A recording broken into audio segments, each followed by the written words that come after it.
شروع کرتا ہوں اللہ کے نام سے جو بڑا مہربان اور نہایت رحم کرنے والا ہے۔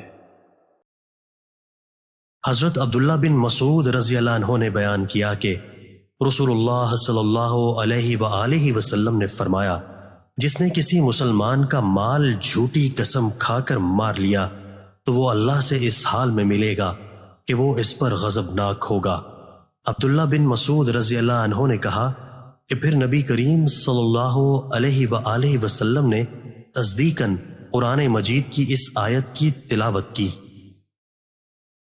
بلا شبہ جو لوگ اللہ کے عہد اور اس کی قسموں کو تھوڑی پونجی کے بدلے بیچتے ہیں، یہی وہ لوگ ہیں جن کا آخرت میں کوئی حصہ نہیں اور اللہ ان سے بات نہیں کرے گا۔ دوستو، اللہ تعالی ہمیں ان احادیث مبارکہ پر عمل کرنے اور اپنی زندگیوں کو سنوارنے کی توفیق عطا فرمائے۔